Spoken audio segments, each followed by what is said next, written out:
+1 today, and it's been a pretty decent day. Actually, it's been a very good day. I've had a lot of pressure in my uterus, still having that like heavy feeling from him being in my cervix, but I spent the day with my daughter today. Her hair needed doing, and so we did that, and just chilled. It was another bad HG day, so I threw up once, which was okay, but I actually managed to eat like a proper meal today.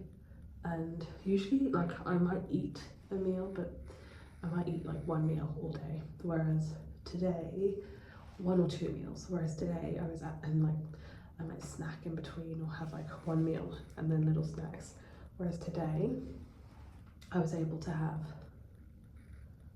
like a full 3 meals.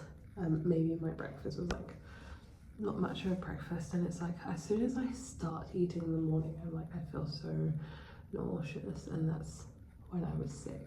And then after that I was able to eat, which was great. But then yeah, I just had this pressure. I didn't have a doctor review today, so nothing changing there. And today I actually mulled over the possibility, or just what it would look like if I did the rest of my bed rest at home until I gave birth.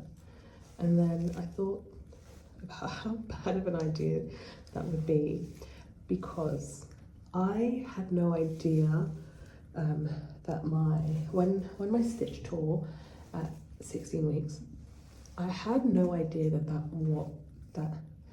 was what happened.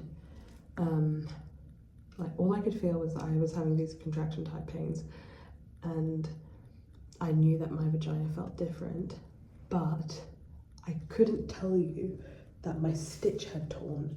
And so if it was the case, and there was no evidence of it either, so like I didn't have any blood or discharge or anything. And so what I thought was that if, say, I was home now, like if I went home today and my stitch tore, I would have no idea.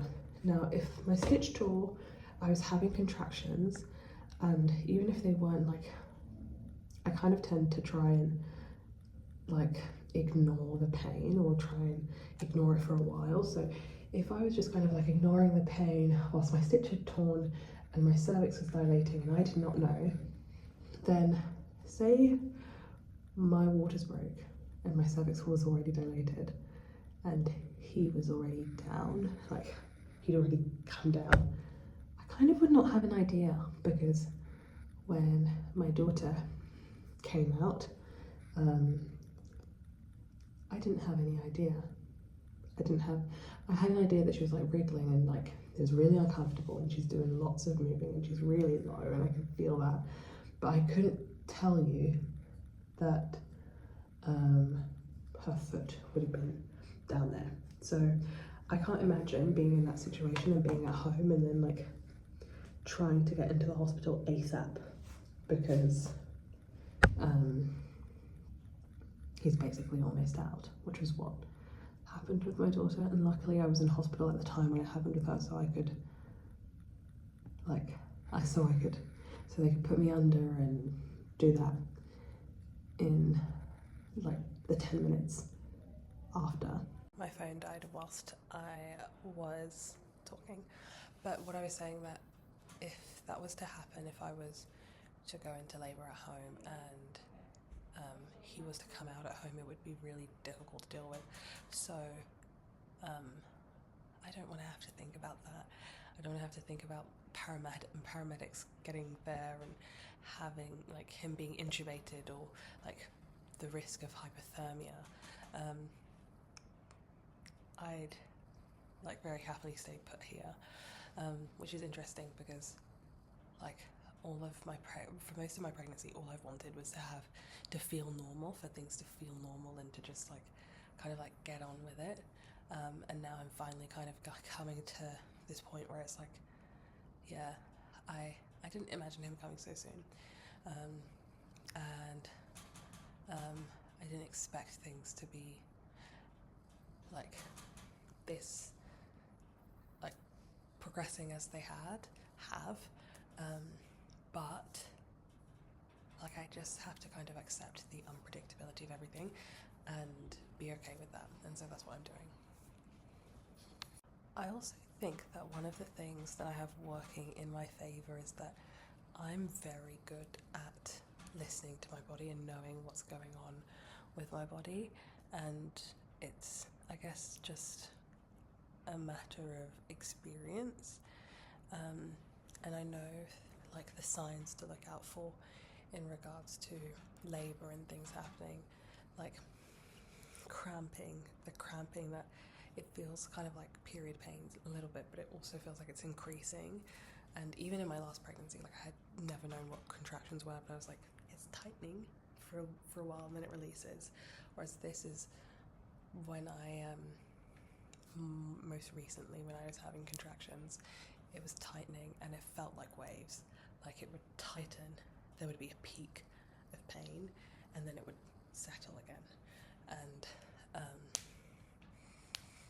I guess that pressure also, the pressure that I'm feeling now could also be the beginning of it. And so it's good because your body will always give you signs, and it's just a matter of listening to those signs. So I was really lucky.